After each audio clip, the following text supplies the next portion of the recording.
Good evening, everybody. I hope all of y'all are safe, well, and enjoying staying at home. Okay, so good evening. My name is Professor Benita Vartak. I'm with the I5 Business School. Uh, so let me go ahead and begin today's webinar. First and foremost, thank you so much for taking the time out to be with us today. And we promise you that it's going to be an absolute gain for you. Okay, you're going to spend 1 hour and you won't even know where the 1 hour begins or where the 1 hour ends. Okay, uh, so yes, I agree, certainly, totally with you. I'm sure these are words that all of us really love to hear. Only thing is, we wish that we would hear these words more often when we have to propose something to someone, isn't it? Okay, I'm sure that all of you all would have faced many situations, whether at work or whether in your personal lives, where you feel very strongly about something, and you have to. Your job is to then ensure that you pass that, the strength of that conviction to someone else. Okay, you've got to convince or persuade someone to feel as passionately as you do about a particular topic. So you do everything that the textbook says, right? You practice, you apply all the theories of persuasion. The Aristotle's theory of rhetorics. Aristotle was a master in the art of persuasion. You apply mind maps, you structure your content, you power it up with facts, evidences. Much like Steve Jobs did, you practice 150 times, possibly in front of the mirror, in front of somebody else, and you are good to go, right? I mean, the same situation happens not just at work, but the same situations happens a lot in our personal lives, where we have to even convince our loved ones to agree with us. So we prepare and we deliver, and we believe we've done a fantastic job. However, it doesn't work. Our idea or our suggestion is we don't get that magic yes that we want, and we are left wondering why. What is it that I did or didn't do enough of? What went wrong? Okay. However, what you and me are actually not aware of is that there is a window or a lens through which your listener is looking at the same situation. However, the window that you're looking through and the window that they're looking through is different. So there's almost as if there's a mesh, there's a sieve, and there's a filter, and the information percolates through. So some amount of it goes in, and some amount of it is rejected. Okay, so they're called biases. These are biases that affect the way we process information, the way we receive information, and a lot of times even the way that we get information across. Okay, so these biases are there. I mean, all of us have them, and unfortunately they do come up when we are receiving information, or even, as I said, we are trying to convince somebody. The question is, do we play upon the bias? Okay, do we play upon the bias that we know that will affect the outcome of the decision? Okay, do we ignore it, or do we try and get rid of it? And that is what today's session is all about. Okay, so today we will learn through Dr. Santiago Garcia several psychological processes that actually that are common, and I would say powerful biases that end up influencing our decision, the decisions that we make for others, and the decisions that we sometimes expect others to make. Okay, and these decisions could be in the areas of business, in the areas of personal. It could be, just as simple as communicating with somebody, or when we are purchasing something. So today we will learn more about the art of convincing. So let me introduce, Dr. Garcia to you. Dr. Garcia is the Dean of the Global School of the Rennie School of Business. Dr. Garcia holds a PhD in business decision making from Leeds University Business School. Dr. Garcia has been the dean and also been the dean and director of the Grenoble School of the Graduate School of Business, and he has worked at the confluence of academics and the education and the business world for 15 years. He has done extensive research on on the art of persuasion, on these biases. He has looked at how visual information impacts consumer decision making, and he has extremely successfully worked on a lot of consulting projects where academics are married into business. Uh, Okay, we also have our moderator for today's workshop, Dr. Navdeep Sharma, who's the Dean of our Vijay Bhumi University. So, Dr. Sharma is a leading intellectual in the area of communication law, in the area of market regulation and corporate social responsibility. Prior to IFM, he was the head of the School of Competition Law and Market Regulation with the Indian Institute of Corporate Affairs, a think tank for the government of India. Dr. Sharma has worked with a number of high-level committees of the government of India in the areas of competition law and CSR. In fact, Dr. Sharma has anchored the very, very prestigious National CSR Awards Apex recognition by the government. So, I will not, take away the time of our two illustrious members here. Over to you, Dr. Sharma. I think we need to immediately get to the presentation. People are waiting for it. I can see 200 plus bravehearts who have come, who have joined us today to hear the art of convincing. So let me immediately begin the invite. Let me invite Dean Garcia to make his presentation, and then to all the participants, my request is that please write your reflections, questions, observations in the chat box. We shall keep a keen eye on the chat box. Over to you, Dr. Garcia. Okay, perfect. Thank you very much, everyone. Thank you very much, and welcome to this presentation. I think you will probably have a lot of insights after this presentation that you can use directly in your personal life, in your business life, in your communications. Yes, some of those effects that we're going to talk about, they are very basic, but we never even thought about that. As I was introduced before, I have extensive experience in persuasion. I have been lead negotiator between universities and the United Nations, NATO, back when I was in Brussels. I have always been involved in negotiating of contracts, international contracts, particularly in my tenure as dean of two business schools, two triple accredited business schools in France, and prior to that in Germany as well, where I served as business development manager as well for another triple accredited business school that is ranked among the top in Europe. In any case, I will start with the presentation. I hope that you find it enjoyable. This is my contact information. However, you can contact the organizers if you want the slides after I finish this presentation. Okay, those slides will be made available to you. So without further ado, I will tell you that this workshop is going to be basically speaking about how we think, how we process information, how we make use of that information, how we derive decisions from that information. We will start with some essential concepts that you need to know, and we will address that with real examples that probably will be very familiar to you. What I will ask you as well during the presentation is to reflect on how this knowledge, how these effects can impact your life as well. How can you use them in your professional or in your personal life? Okay, so we can make this as useful, this workshop as useful as possible. Yeah. So first of all, we need to start by the basics, and the basics is that we humans, we are equipped with our control tower, with our brain, which is an absolutely fascinating piece of art. Okay, but what we need to know is that the brain is not just a unitary system. The brain is composed of many, many systems. We're going to summarize it in three parts. One of them is what is called the reptilian brain, okay, the limbic brain, and the neocortex. So everything that is more to the stem, okay, to the very core, okay, to the basis of the brain, where it says reptilian complex, this is where the basic form of brain is created, okay, and it evolves from that. Okay, that part, the reptilian complex, that part is where in fact our breathing, our heartbeat is controlled. Okay, not really thinking. Okay, those are more the instincts, those are more the area of the brain that controls our basic bodily functions. Then we go higher up, and higher up structures, then we go and we have emotions.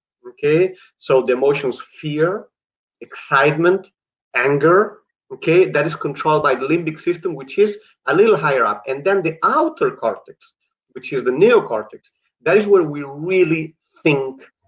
That is where we really use cognition. So basically acquiring information and transforming the information and making use of that information. That is the most evolved part of our brain, okay?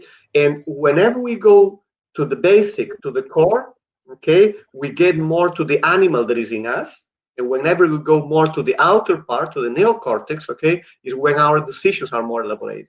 You will see why this is important in the next slide. From this, we can essentially divide, and the scientists and the researchers, the research basically divides our brain functions, our way of thinking, our way of acting in front of information in two systems, system 1 and system 2. So system 1, think about it as Formula 1. That is very fast. System 2 is like Formula 2. It's a bit slower. Okay, it's still quite fast, but it's slower than Formula 1. It's slower than system 1. Okay, so system 1 is fast, instinctive, unconscious. You don't even think about the decisions that you're making, okay, because that is more the animal that is inside us, okay, more the animal brain that we have. And system 2, that is slow. That is where we consider the information. That is where we use the outer cortex, okay, the neocortex in the brain, and that is where we process the information and we make sense of the information in a deliberative manner, okay? If we see those two systems, both of them, the characteristics, you can see them here. So system 1, you don't even think about things, they just happen, okay? You just do it, okay? System 2, you really need to think more. It's like, think about a mathematical problem, okay? Solving that is more system 2. Think about, for instance, tying your shoelaces. That is more system 1, okay, to give you an example. Then there are advantages, of course, in each one of them. So number 1, the advantage of system 1, for instance, is that you don't even need to think to make some reactions. And that is an evolution that we have through many, many years, millions of years, in fact, the human being. We could not think when we see a threat, for instance, a lion is coming to us, and we cannot just think, well, does the lion have good intentions or bad intentions? Let me see, let me ask. No, you just flee. Okay, that's the immediate reaction, is fear. You go, you don't even think about a decision, you just go, okay? And system 2, on the other hand, has other advantages, which is, okay, well, for instance, if you are in front of a financial scenario, let's carefully consider the financial scenario, let's analyze all the data, and then you drive decisions. Don't drive decisions out of panic when it comes, for instance, to a financial scenario. Okay, so that's how system 1 and system 2, for instance, could be used. Some of the disadvantages as well, of course. If you make immediate decisions without even thinking about them, sometimes that can save your life. Okay, sure, but sometimes can also make you incur into biases, okay, and processes that you don't even think about them, that drive your decisions, and probably they're not leading you to the best decision. Whereas system 2, okay, is the opposite. System 2 will think of, will help you about that. The problem is with system 2 is that it's slower to act, okay, and it requires more energy. Think, for instance, when you are driving down a big avenue that you know very well, and you have somebody sitting next to you, and they are speaking to you, and you can do the two things at the same time. Okay, there's no interference between system 1 and system 2 in that case. Why? Because it is easy, and somebody's speaking to you. You don't have to think mathematically about anything. Just you're holding a conversation, and you're driving by a place that you already know. Now think about the following scenario. Now you're driving through a place that you don't know at all, and it requires your attention. It definitely requires your attention. You really need to pay attention to that. And somebody's speaking to you next to you. And what do you say? No. Hold it. Hold on. Let me just, concentrate here. Let me concentrate here. Okay, you need to focus your attention on the actual driving because you don't know exactly where it is.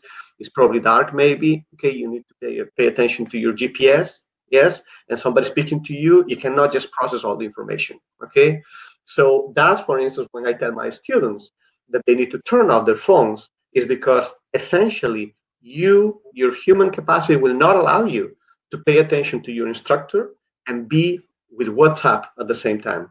You have to choose one, either or. Either the attention goes to the professor, okay, or it goes to your WhatsApp. It doesn't mean that you don't have to, you may be looking at the instructor, but that doesn't mean that your attention, your cognitive attention is there. It's just your sight, is there. Okay. So this, when you're in class, make sure that this doesn't happen to you. I know that you probably don't do that, right? Anyhow, so let me start with basic concepts. Prospect theory. Prospect theory, that was what earned Daniel Kahneman the Nobel Prize in economics. Okay, behavioral economics is a field that he started along with Amos Tversky, two leading scientists that I had the opportunity to know. Daniel Kahneman, Tversky is deceased already for quite some time, and basically they created this prospect theory that explains a lot of the effects. We're going to come back throughout the presentation to prospect theory because it's some of the basis of behavioral economics, behavioral decision making. Yes. So think about this as a scenario. Okay, you're walking down the street, and then walking down the street, you find a $20 bill. Now think about the other scenarios. Think about, for instance, today you're walking down the street and you find $10. Then tomorrow you're walking down the same street and you find another $10. Wow, what would make you happier? Getting the $20 at once, or getting today 10 and then tomorrow you get another 10? What would make you happier? Okay, what do you think could make you happier? If you are like most people, the scenario B would make you happier. Okay, this is what most people think. Okay, I will explain you why this is important in a second. Now think about the reverse. Think about you open your wallet and you discover that you lost $20. But think about another scenario. Today you open your wallet and you discover that you lost $10. Tomorrow you open your wallet again, you discover that you lost again $10. What would make you unhappy and happier? Okay, so if you are like most people, okay, losing the $20 at once will not be so much of a disaster if you lose 10 now and 10 tomorrow, emotionally speaking. But how can it be that, for instance, when it comes to gain something, okay, to find something, you prefer to find it today and then tomorrow, but when it comes to lose it, you just want to have it, you just prefer to just lose it all once. That's our psychology. That's most of the people will think like that. And this is, some of the basis of prospect theory. Okay, basically what it tells us is when it comes to gains, people are happier, okay, if you give them the gains in a disaggregated manner, okay, but when it comes to losses, people are happier, okay, or are unhappier, better said, if you disaggregate losses, okay. So when it comes to do something, disaggregate the losses is probably not a good thing. The losses have to be clumped, okay, but when it comes to giving them the information about wins, then you have to disaggregate the wins, okay. We will see more about this. Imagine this scenario as well, which was key to develop prospect theory. You are going to buy a product that costs €5,000, okay. It's an expensive TV set, €5,000. You go to the shop. Well, they cannot negotiate the price there, okay. If you want to have a rebate or something, you will have to go to another shop, okay. There's no chance that they will negotiate anything there. So for how much would you go to another shop, okay, for a discount of, let's say, €50 out of 5,000? Would you go to another shop, or would you need actually 500 to make you move to another shop? How much? Now think about this scenario. It's essentially the same, but what you are purchasing here is a calculator, and a calculator costs $50. So for how much would you go to another shop? Okay, would you go to another shop for $25? Half of the price of the calculator? Or, consider this, compare it to scenario number one. Would you go for $25, €25 to another shop in the first case? Do you see that there is a bit of a discrepancy here? Okay, maybe in the first scenario, for $25, I don't go to another shop. But maybe in the second scenario, I do go. So what does this tell us? This tells us that the value of things, it depends on where we are along a curve, okay, which is the prospect theory curve. Okay, so when we see the domain of gains, okay, we see, for instance, that the more we go to the right, okay, then in terms of us deriving a positive value, a possible emotion, the curve flattens out. Okay, so we need to have much more of a gain to have a positive feeling. But when it comes to losses, for instance, actually the curve is not as flat. Okay, it's much steeper. One thing that you have to bear in mind as well with prospect theory is the following: is the impact of winning $10 is smaller than the impact of losing $10. Okay, so positive things, they have a positive impact. Negative things, they have a negative impact. Negative information will have a negative impact, negative response as well. But the power of something negative is much higher than the power of something positive. Okay, in terms of creating an emotion, creating a movement on the other side. Bear this in mind because this will accompany us throughout the presentation. Okay, one thing is that we see as well that, as we go to the zero in the axis, okay, the impact of moving 1 or 2 is much higher. But when we go along, let's say months to the right, okay, then the impact, okay, it becomes much smaller. Okay, let's see this. How can we use prospect theory in negotiations, for instance? So this is the number 1.4 tips. Okay, in negotiations, when you're negotiating with somebody and you have to present them what they stand to win from a negotiation, make sure you disaggregate the wins. You chop up the wins. You tell them you're going to win this plus this plus this plus this. Don't tell them this is the package that you win. That's it. No, make sure that they get one by one. Okay. Then when it comes to negotiating the losses, or when the negotiation, when it comes to the negotiation, you have to make sure that when it comes to presenting information, the negative information that you will present will have much heavier impact, okay, than the positive information. So if you're negotiating, probably you want to say, look, if we don't get to a deal, this is what you're going to lose, okay? And that is where I will tell them, okay, in a disaggregated manner, okay, everything that they're going to lose. You're going to lose this, you're going to lose this, you're going to lose this, and you're going to lose this, okay?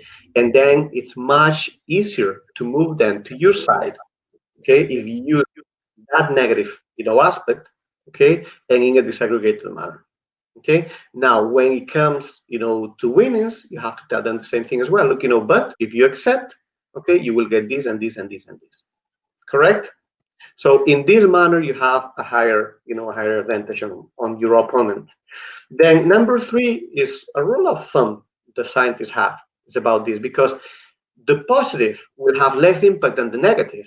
Even your personal life, if for instance you had a mistake with somebody, don't you think that just doing something of equivalent positive value will have the same impact? No, the ratio that we manage here is about 1 to 5. Okay, so apply that 1 to 5 rule. If you mess up once, make sure that you do 5 things, okay, or things that multiply by 5 the value of something that you did wrong. That is probably for your personal life. And hyperbolic discounting. So let me present you with a few scenarios here. So first scenario, what do you like to have? $50 now or $100 in 6 months? If you are like most people, you will prefer to have $50 now. But look at this scenario. What do you prefer? $50 in 3 months or $100 in 9 months? If you are like most people, okay, you will probably want the $100, okay? Why is that? If we're talking about 6 months apart, okay? Well, it's very simple. People are driven by immediacy. You don't know in evolutionary terms if you're going to be eaten tomorrow, okay? A lion will eat you, somebody's going to kill you. You need to go and focus on the immediacy. That is something that is our, basically our human instinct, our animal instinct more, okay? That is driving us to make those decisions. And they are not too rational if you think about it, because we still have 6 months delay between the two payments, right? So we want something immediate. Remember about the prospect theory curve, okay, that something that is immediate in time will have much more impact than something that is much more delayed in time. Yeah, look about this. Okay, a small kid, small box of chocolate now, or large box in 1 week. They will probably choose the small box of chocolates now. But if you tell them 1 year or 1 year and 1 week, the delay between the two boxes is still 1 week. But because they will have to wait anyhow, they prefer to have the large box in 1 week and 1 year and 1 week. Okay, so people are driven by immediacy. Yes, think about this. Oh, well, I have the pleasure of eating something now. Oh, I will diet tomorrow. Come on. So this is one example. Oh, I'm going to go to the gym. No, no, just 5 more minutes, 5 more minutes in bed. We are driven by the pleasure of immediate rewards. Okay, you're in Netflix, you know that you have an exam tomorrow, you know you have to wake up early for class. Not just one more chapter now. Again, the immediate reward. Again, the immediate reward here. Okay, you want to buy something and have something already and have that positive feeling of new shoes, new bag, new car, whatever. I'll make it up. I'll pay for that later next week. Okay, next month. Yes. So we are driven by immediacy. We can see this how it's affected. So procrastination, dieting, addictions. Okay, retirement savings. You don't think about saving for your retirement. You just think about spending now and the immediate pleasure that you're going to have about it now, and not just in 20 years from now. Credit card use, same thing. Okay, impulsive purchasing, very tied to credit card use. Yeah, we don't think about the consequences of tomorrow, and that is extremely common to happen. Okay, now how can we do that in our benefit? So if you have a business, one of the things that you can do is you can put up the price as long as you delay the payment. So yeah, don't worry, just you can pay me later. Okay, buying Christmas, paying April. That is a technique very used by marketeers. Correct? Okay, give a price now at the purchasing moment. Okay, especially if you cannot deliver your good right now. You go to buy a car in Europe, you cannot take the car out of dealership at the moment. Okay, they will give it to you maybe in 1 month. So you go from there, you sign that you're paying a lot of money, but you don't have the car with you. You have a bad feeling. Okay, how do the dealers do that? Okay, how do they deal with that? So basically, they will give you some reward. Okay, they will give you something for the house. They will give you something for the kids. They will give you maybe a weekend of holiday somewhere. Okay, a voucher for a hotel. Okay, so at least you're already compensating for the delayed reward that you're going to have. You already have an immediate reward. So make sure that you reward immediately. Okay, and then that one of the way of basically rewarding immediately is offering immediate delivery as well. We can see this, for instance, in Amazon. Amazon, one of the things that they do is they offer immediate delivery for, maybe sometimes in a few hours in the day. And it's much more likely that you will purchase something when you're offered immediate delivery than when you have to wait for it for a month. Okay? Another thing that is used as well is sometimes you can give a discount, okay, in the form of a coupon that then can be retrieved by sending this by mail, okay, and then they will give you some money back. Well, people, they think, oh, that's a great idea. Yes, I will have a discount. So you have the immediate discount. But no, because then you go home and most people forget about the coupon, okay? Then most people don't do that, yes? Break up big goals in smaller victories, okay? Don't think about the long distance delay. Think about how you can have a big project chopped up in pieces, okay? And those pieces, they constitute immediate deliveries. Those constitute immediate wins. Yes, so when we have a long project, think about structuring in a manner that you feel that you're having a victory every time that, for instance, you write a thesis, so you write a chapter, okay? Think about that because that can be very useful in your life as well. One thing, doctor, now that we have a pandemic, etc., who will go to this doctor? I'll go to this doctor. Looks reasonable to me. Okay. Who would go to this doctor? Making you think twice. Still has the stethoscope. Okay, hanging from the neck. Is the same person, but is dressing completely different. The first image that you have, okay, is completely different. You'd probably think twice about who you're going with. It's like the same person, right? So basically, what is the halo effect? The halo effect is that we make evaluations of a situation, of a person, of a service, or everything that we see the first time, we evaluate it immediately. Okay? Within 30 seconds, we have already a mental story set up. Within 1 second or 2 seconds, we already know if it is a threat or not. Correct? Or even faster than that sometimes. And this happens absolutely every time unconsciously. We don't even know about that. Okay? Now, how is this affecting us? Okay, so look, this has many effects. Personal relationship and personality is one of them. People who are seen as more attractive, better dressed up, they tend to be more successful. People tend to admire them a bit more, even if they don't know absolutely anything about the internal characteristics of the person. Academics, you can use this as well because good presentation, okay, presenting a project that is really well presented, okay, will have a positive impact as well. Yes, even if the content is the same as something that is presented in a poor manner. Yeah, political. If you look at your political leaders, most of them they will dress up, they will have makeup, they will be extremely well presentable. Why? Because instinctively we derive positive associations from that positive image. Okay, branding, same thing. Be careful about the brand. Okay, even your personal brand as well. You all have social media too. So in social media, be careful about that. Okay, because the image that you present out there will derive implications, will derive judgments from other people. Judicial, same thing. When you see, for instance, in the US, some famous people trials, they dress up very nicely in front of the judge. Why is that? That should not make a difference. Well, it does make a difference.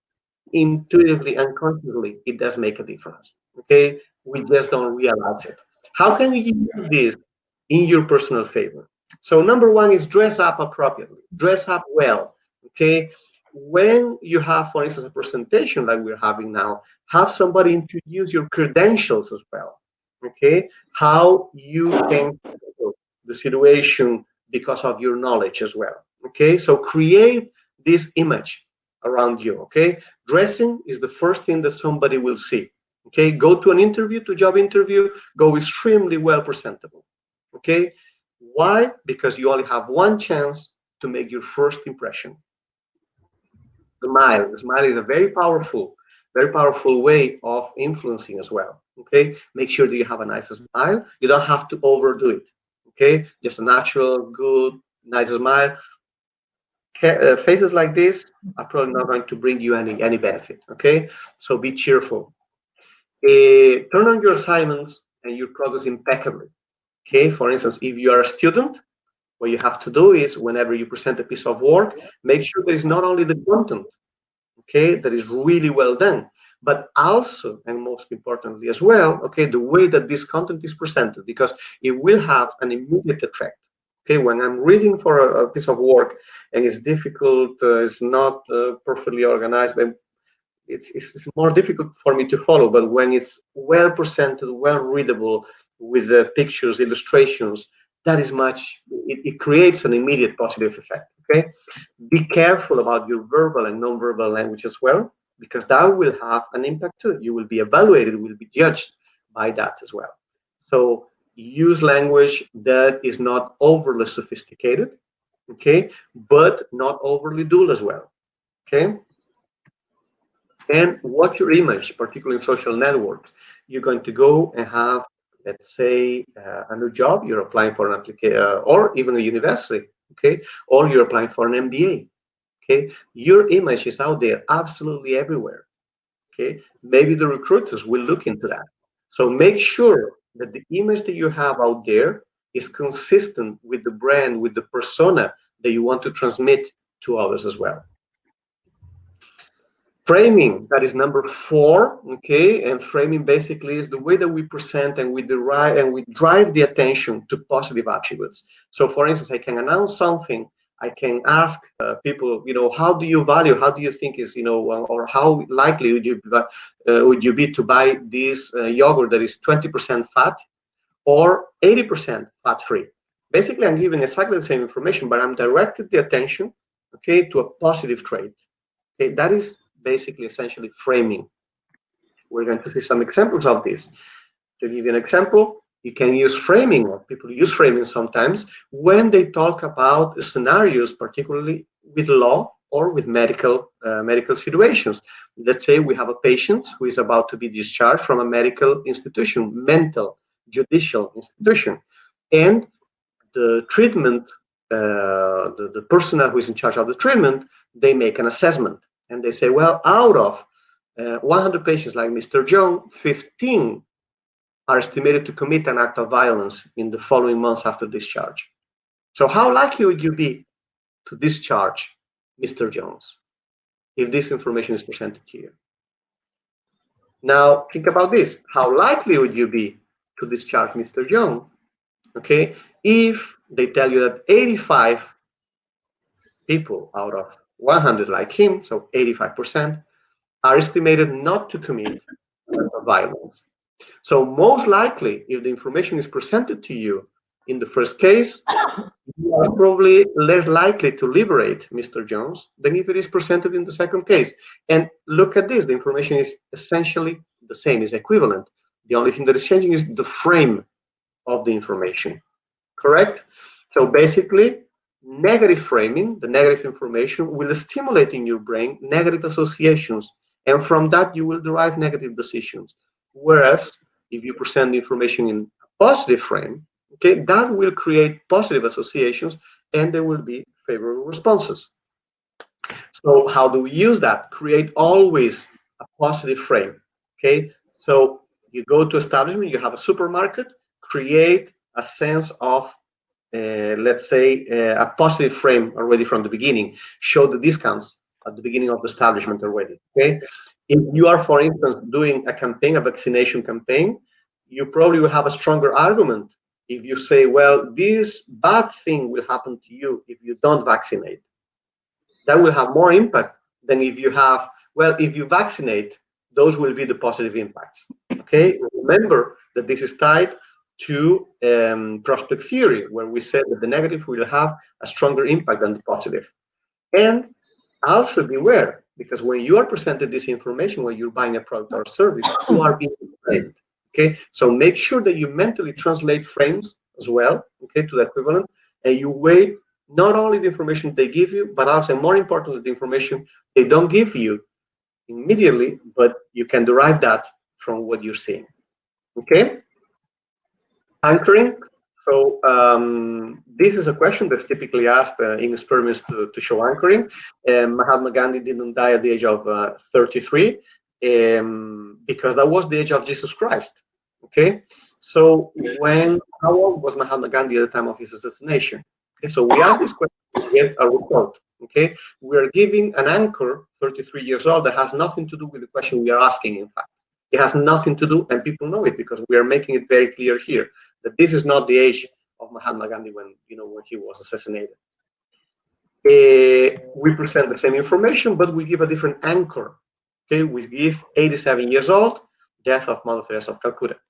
Okay, so how old was Mahatma Gandhi when he was assassinated?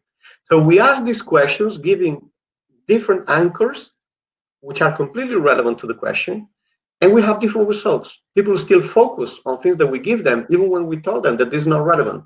Okay, so the typical results are this. So in the scenario A, people tend to say 55 is the average response, and scenario B is 85.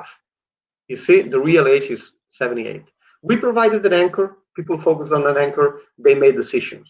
Okay, so basically here we see a big price, then the price is slashed, okay, and then boom, we have a different price. Okay, we provided an anchor that is not even relevant sometimes because those prices that we are scratching, they may not be, I mean, they could be made up completely. Okay, but people, if you give them that reference, that anchor, they will focus on that. Okay, so the first price the consumer sees is the anchor. You tell them, oh, this cost 100, but they say, look, you know what, I'll give you a discount. Okay, for you I will. So they focus on the anchor, then they see a gain when you give them a discount. That's how it's used many times. Okay, how can we use that? So basically we need to show very well immediately the anchor. Okay, so people will focus about that. And then what we can do is then we can manipulate, and then we can lower prices based on that if we want to. In negotiations, one of the things that we need to know is we really try to have as much information from the other side as possible, so we can know when the anchor, where to set the anchor, and then we anchor the negotiation, not the others. If we let the others anchor the negotiation, then we are in trouble, because then they are already leading the negotiation to where they want. So if we are being anchored, if we were anchored, okay, we need to de-anchor. And how do we de-anchor? So we break the negotiation. We say, no, sorry, this has nothing to do with what I wanted. No, forget it. Bye-bye. If you have the power to do that. If you don't have the power to leave the negotiating table, then the other option is create a different type of offer that has nothing to do with what they offered you, okay? And then you set the new offer on your terms, and then you set the anchor yourself, okay? This is the other way to de-anchor. Endowment effect, this is the sixth effect, and basically it's very easy, is we tend to value more the things that we have when we have them than when we don't have them, okay? So when we have a coffee mug, we ask the participants in experiment, well, how much would you pay for this coffee mug? And when they don't have it, they value it, okay, a little, and when they have it, they actually value it more. Yes, this happens to us absolutely every single day as well. We give more value to what we own than to the equivalent of good that we do not have.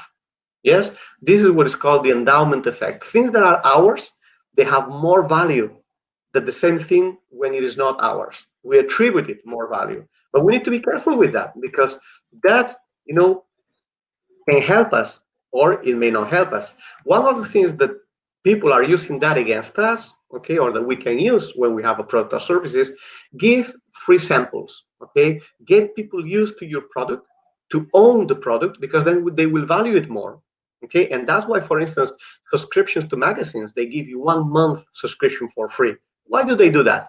So then it definitely has more value for you once you have it. And then giving it up is seen as a loss. And you don't want to give something up that you already have, because you already value it more, okay? But beware as well that when you have something and maybe you want to sell that thing, maybe you are overvaluing it as well, because it is yours and you don't even think, but you put it as more valuable, and then you don't end up selling it because the other side sees it as less valuable. So what do you do in that case? In that case, what you need to do is you need to try to benchmark, okay? You need to try to get an external view on the objective value of what you're selling, okay?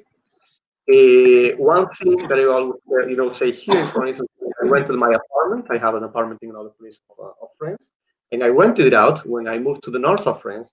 And basically, when I was receiving the visits for the apartment, I was telling them, sit down, feel at your place, okay? Let's have a coffee together, okay? I wanted to make them feel that they already owned the place, that they already lived in the place.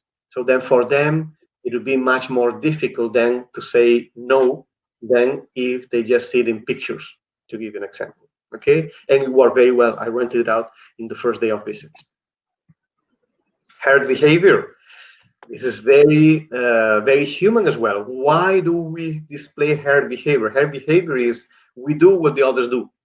And why is that? Because we are social beings. And why are we social beings? Because being part of a group ensured our survival for many, many years. And it still does nowadays.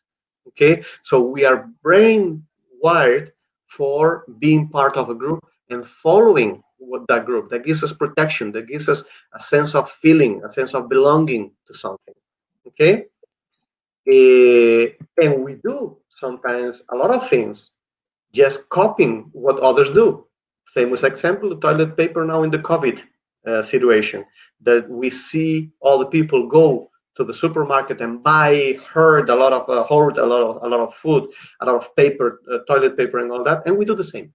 Okay, we do the same because if the others do, remember, look, I don't know where we're going, but for the look of this crowd, it's got to be good. Okay, so we copy. So make sure that you are aware of that. So if you're selling something, show evaluations, comments, show the support, show the social acceptance of your product, okay? That will make it more appealing automatically, okay? The person who is reading that will probably not even realize that, but Showing the social acceptability is something good. Show prices, rankings, show how your product is recognized by others, by society, by the crowd. Yeah, display on prominent place the numbers of users, likes, etc. Display the social acceptability of your program or your product. Use influencers. Influencers, they give this opinion that is very considered by a lot of people. And if they say something and they have a large crowd following, then there must be for some reason. Okay, so those are tricks that we see it every day, and we see it used on us, and we never even thought about that. Okay, when we're going to buy something in Amazon, for instance, we see X many people, millions of people, or thousands of people, they bought this product. This product was just bought in the last 5 minutes. Okay, why is that? It shouldn't affect our purchasing behavior. Well, it does. The scarcity effect, same thing. Look, when we were more primitive human beings, if we have something that we may lose, or something that we may not get, it's more valuable for us. We really need to get it. Otherwise, our survival may be compromised. Okay, so the easier we believe we might lose something, okay, the more we value it. That is basically essentially something. So that's why sometimes limited editions of things, they are being purchased much more. Okay, if we look at, for instance, here in booking.com, okay, we see that happens. Go and look, for instance, in booking.com. You try to do a hotel booking, and many times they show properties that are not available. Why do they show things that are not available? They should show things that are available, not the ones that are not available, because that doesn't make a difference in your purchasing, because you're not going to purchase something that's not available, correct? So why do they show that? They don't show it because they are stupid and because they want to throw information that is not going to affect you. They show this because they know that the feeling of, oops, we are running out of options, let's go and book something. Okay, that has an effect. Okay, so here it says in high demand, only 5 rooms left. Okay, we see, for instance, we see as well, look, book 3 times in the last 24 hours, social acceptability. Okay, herd behavior, we see there. Okay, we see great value today in high demand. Okay, we see those, all those things that draw your attention, that is more acceptable as well. Yeah. The scarcity effect we see here, we see a combination of effects. Here we see, for instance, anchoring. Where do you see anchoring here? You see anchoring where you say the original price that is crashed, okay, and then you have the new price. Oh my goodness, 26%. Huh, I'm saving a lot of money here. Okay, they are using anchoring there. Careful. Okay, in high demand, scarcity effect. It's in high demand. I need to go and get it now. Look, it was booked 23 times today. So social acceptability for behavior happening there, okay? And also scarcity, because if they have been booked already for 23 times today, maybe we're gonna run out of it. Then we see 26% today, okay? But only today, is limited to today, okay? So we have another effect here. We have immediacy, okay? Hyperbolic discounting happening here as well. This is a typical example of how marketeers are playing with us. How do we use that in our effect? So limit the time of availability of something. Remember, this offer is only unique for today. Limit the quantity of product. You can limit the quantity of product as well. Only 20 rooms available. Only in this flight, 26 seats available. Only 3 seats available. Okay? Make it exclusive or limited edition. Well, this edition is composed only of 500. Okay? Or you can also make it geographically available as well, only to some parts. One thing that we have to bear in mind is that this could backfire with faithful customers, because faithful customer will want that product and will not want to be played in this type of manner. Okay, then you will derive a lot of frustration. Number 9, fluency. Information that is more easily done and processed, it will have a more positive impact. For instance, Georgia, one of my favorite countries, I go there the other way. I was in a vineyard, this is a real story, and the owner of the vineyard was telling us that one of the difficult things to market Georgian wines, which are excellent wines, but nobody knows. French wine, Italian wine, Spanish wine, Australian wine, Californian wine, but you don't know about Georgian wine. What is it? Because it was the birthplace of wine. Well, one of the reasons is because, in fact, even the names of wines, they are extremely difficult to pronounce.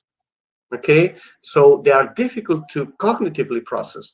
Look at, wine number one, Korlumi Mzvane.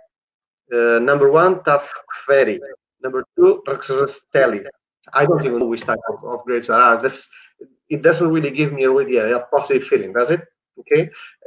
When we provide a subjective experience is to process information, that will have an impact on liking. We will like things much more if they are easy to mentally process.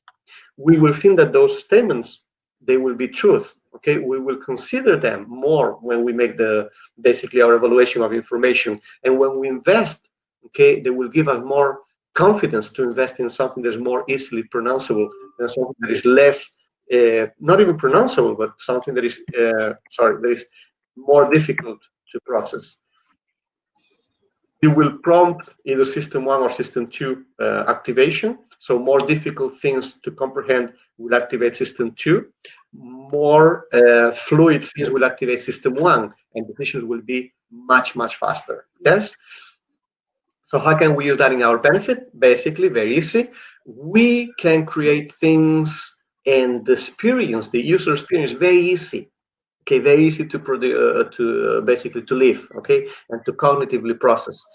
Create easy to remember slogans, mottos for your products. If you look at, for instance, every car that is launched in the market, they will have an easy name to pronounce. Do you ever think about that? Most of the cars, if not all of them, they will have an easy to pronounce name. Present your work easily in a readable manner. Okay, like I said before, this will have a positive impact because of the halo effect. Okay, but also because something that's easier to, that flows, basically the reading flows. Okay, it will give me more ease to correct, and I will probably give you a better grade. Okay, even if I'm not realizing that. In my case, I know those effects, but some other professors, they will know, and they instinctively might give more value. Create catchy slogans, songs, melodies, okay, that go with the product. That is something extremely important as well. That will make it go much, much, much smoother. And then give your products, like I said about cars, okay, fluent, easy to pronounce names. Okay, that is much, much easier than for you to build that acceptability of your product. And finally, pick and end rule. When you are going to a restaurant, when you are living an experience, when you're enjoying a service or a product, you don't judge, you don't think about your experience just as an average of the situation. Basically, what you do is you think about that as two moments: the peak emotional moment and the last moment as well. Okay, those are the two things that influence more the memories about things that we lived in the past. Yeah, we don't remember the average of a situation. We don't remember the things that are undistinguishable. We remember the emotional peaks and especially the end as well. And if the emotional peak is at the end, we will remember even more. Yes. So, for instance, to give you an example, okay, you can use this by building in your consumer, in your services, okay, in the spheres that they use, emotional moments that they will remember. So just don't give, good service. Give service, to give an example, in a restaurant, in a clothing shop, in a manner that you are creating an emotional peak at some point in the user experience. So they will remember that. It's not just they went to buy clothes, they bought the clothes and all that. No, make something memorable there. Okay, surprise maybe your customer with a little gift. Okay, or with a cup of coffee or something. Okay, that is something. Create moments for your consumers. And for instance, if you're dealing with consumers who are having bad experience, let's say they are calling you because the car broke down. Okay, the car broke down, and they are frustrated, or something in their house broke down, and they're calling you. I need repair service for this and that and that. Okay, well, of course you have to send the repair service, but then when that's fixed as well, what you can do is give them a little something, give them a little present, or give them even something as simple as a phone call. Hey, has this been okay? Is the service of your pleasure? Okay, we're here to help you. Thank you very much for your custom. Okay, something as simple as that sometimes goes a long, long way. Okay, create those positive moments, as I said before. Okay, make sure we have a high if you can all throughout. and then deliver a great end. So that's why sometimes in restaurants, in high level hotels, etc., you have somebody greeting you at the entrance, but especially when you go out, they open the door for you. Sometimes when you go and you pay the bill in some restaurants, they give you a little treat or a little drink or a little something or a little voucher.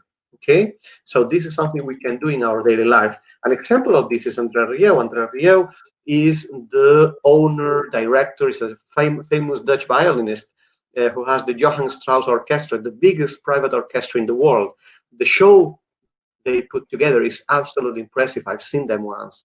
And it is an emotional peak all throughout. If you see them in India, I don't know if they go to play in India, but they will engage you with these emotional songs that bring you back memories or that basically that move your inside. Okay, it's a whole peak experience.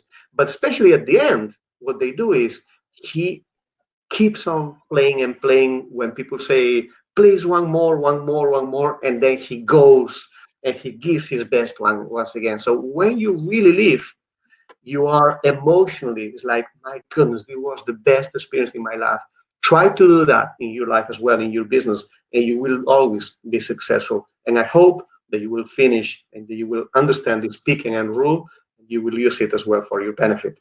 This is my contact information. We can engage now in a little conversation if we want. You can find me on LinkedIn, on social media. The slides are going to be available through the organizer of this webinar. Okay, and now I'm happy to answer any questions that you may have or engage in a conversation with our fantastic university partner as well, in case you have questions about our partnership too. Thank you very much. I think that was a very, very comprehensive framework and with a lot of examples, which I think has made the entire discussion very, very interesting. Before I pick up a few questions from the chat box, would you like to explain a little bit about the collaboration between IFIM Business School and your business school, Dean Garcia? Yes. And in the meantime, I will pick up a few questions for you. Beautiful. Thank you very much. I appreciate that. So yes, we have a unique collaboration, and we have actually very successful students who have come to study through this agreement that we have. We have an agreement whereby students can complete one of the 2 years of the master's degree in IFIM University, and they can come to REN and do 1 year in REN and 1 year there, and then they finish with a double diploma, with an MSc as well. One of the big advantages of these two is that the students, some of them, they decide to stay in France, and they have access to the job marketing in France and beyond France and in Europe as well. We are developing new partnerships as well, more partnerships with IFIM. IFIM is one of our key partners worldwide, and basically it will be to increase this number of opportunities in terms of bachelor agreement as well. Okay, dual bachelor as well, and especially the master in a manner that the timing is going to be maybe a bit different, because right now it's 6 months, 1 year in France, and then 6 months in India. It will probably be changed to 1 year in India and then the last year in France, which makes things probably much easier for the university. Again, students very successful. They are doing extremely well in placements, and I welcome all the IFIM students to come and visit us. Excellent. There's a question here on the application of your framework on the services or the B2B example of negotiation. Can you give an example of B2B negotiation? B2B negotiation. Well, B2B negotiation is made by B2C negotiation, meaning that there are people doing the negotiations. Okay, so even if of course they all represent different companies, but many examples can be, for instance, let's say I have a company, or I am negotiating, for instance, let's say even governmental negotiations, Brexit, UK and the European Union.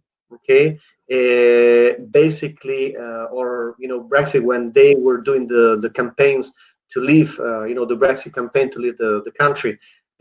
Why they ended up leaving the country? Because the negative arguments they were actually much stronger than the positive arguments. We're not even talking about if they were true or they were not true, okay?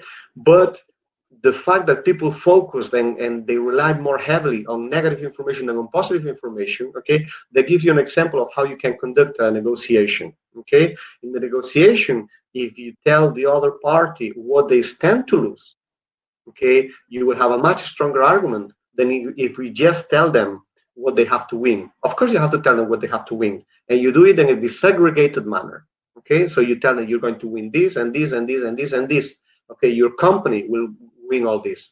Now, if you don't want to win this, in fact, the deal that doesn't go through, then you're going to lose this and this and this and this and this, okay? So this is something, this is how we can use basically prospect theory and the segregation of wins, and as well the using of negative arguments that are more positive, more impactful than the positive ones. Right. Then there's another question: how to differentiate between intuitions and deja vus? Intuitions and deja vus. Oh my goodness. So, a deja vu, in fact, is an intuition. Okay, it's something that came to our mind, okay, without us, even knowing. So differentiating those is probably not so easy. In fact, they are not governed by the outer cortex, the neocortex. They are governed more by the limbic system. Okay, memories, they are not created in the neocortex. The memories, they are created and consolidated in the limbic system, in fact, which is exactly the same place where we have the emotions as well in our brain. So that's why, in fact, they are quite indistinguishable, even from the from the perspective of brain structures. Right. And then, I mean, I'm now referring to the current situation where there are a number of travel restrictions, and we received a number of questions before the webinar that, people are asking about their study abroad aspirations. And naturally, there are travel restrictions, justifiably so. But if they want to pursue their aspiration of study abroad, Dean Garcia, what's your advice that, for bright students who are in India, I mean, should they look for an option of studying part India, part France studies? Is that something you look as a viable and a good enough option? We have a lot of options. Now, we just had news last week, and news are evolving very fast now. And we have very positive news, in fact, from the French government. And France is going to be open for international students from September. Okay, so our courses, by the time our physical courses, our courses face-to-face start, okay, France will be open for international students. The only thing that is going to be required is a quarantine of 14 days. Okay, just 2 weeks quarantined in their place. And in fact, we are providing assistance during those 14 days.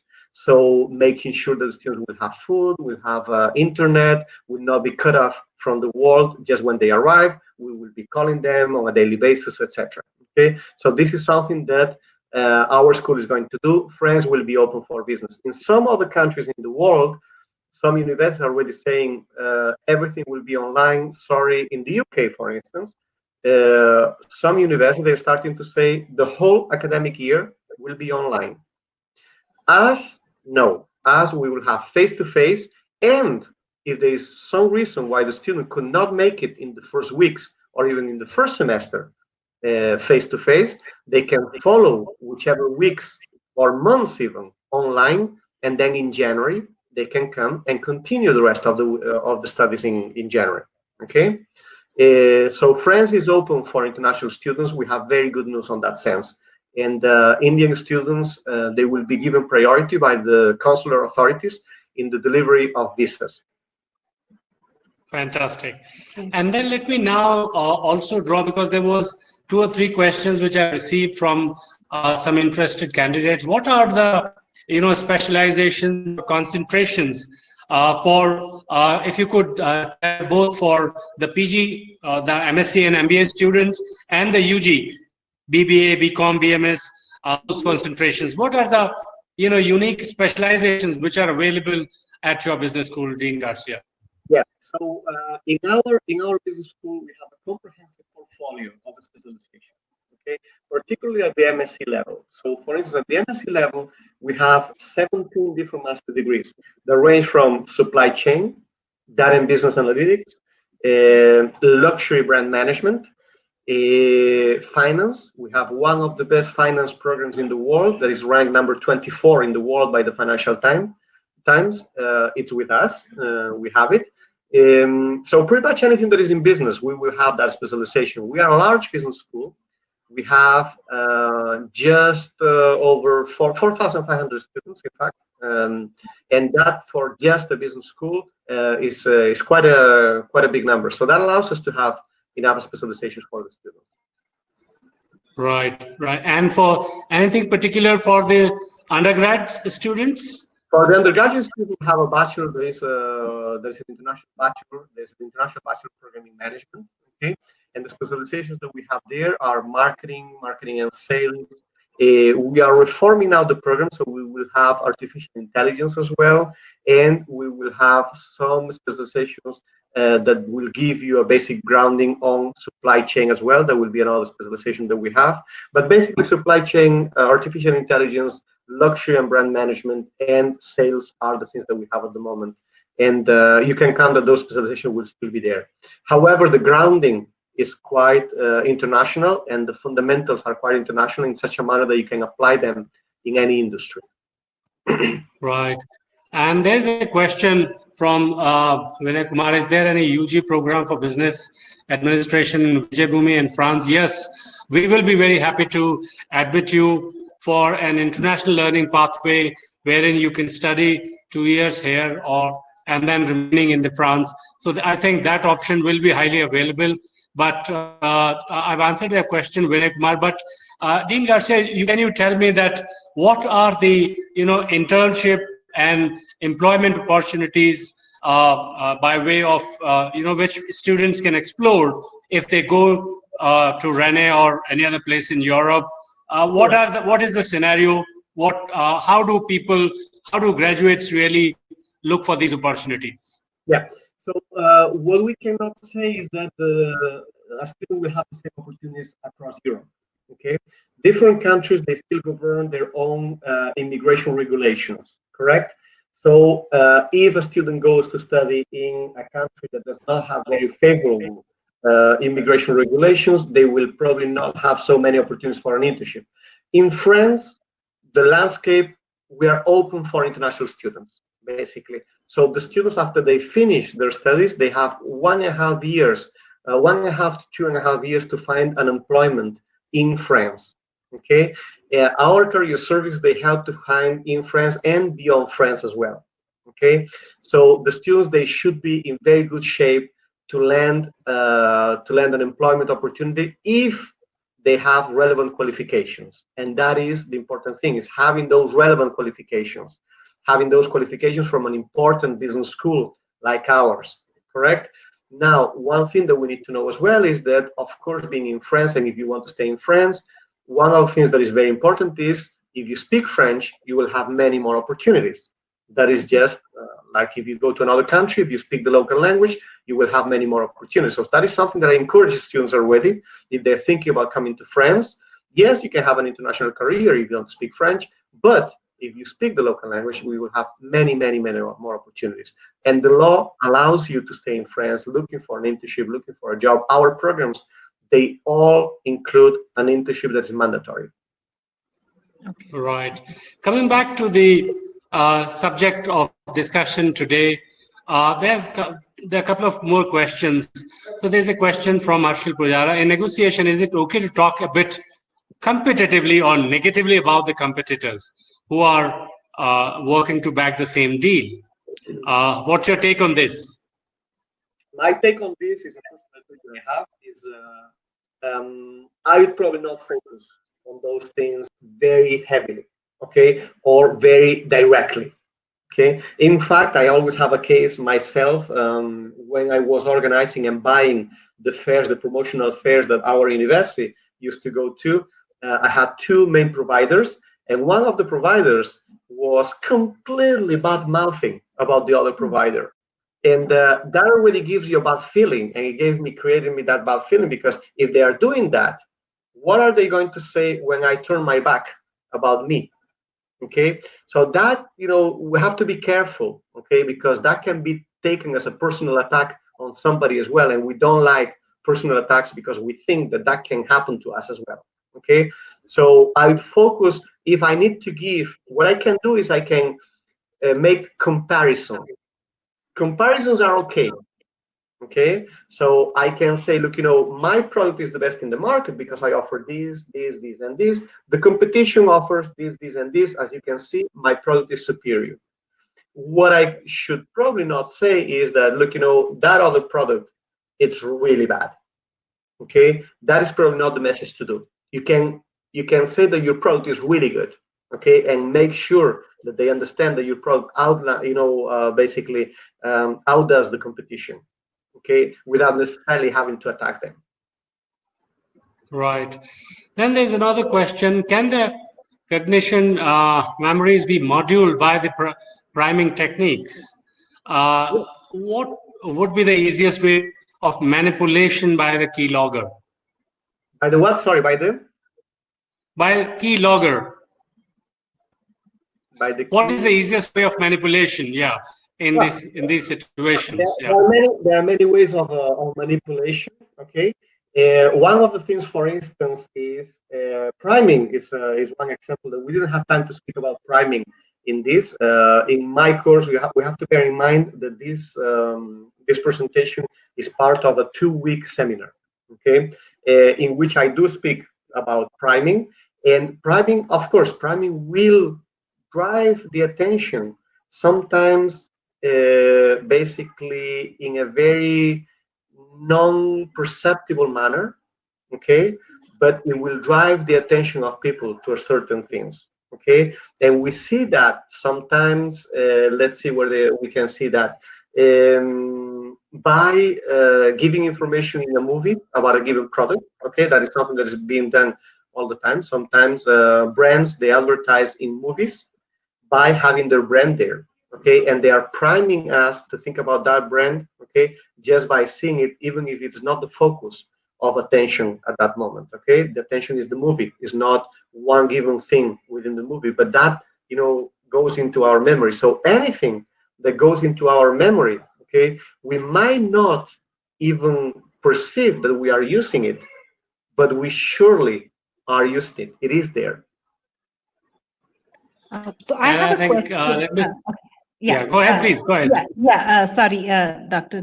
Sharma. So I have a question. What if a junior in a workplace has to convince, say, his manager, and the manager may not necessarily have a favorable impression of the junior? What should the junior do to convince the manager?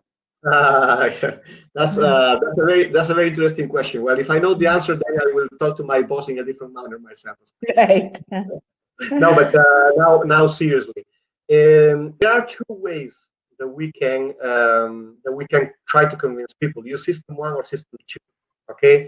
So basically, what we should always try to do is, depending on if the decision has to be more rational or more emotional, we can try to activate more system 1 or system 2.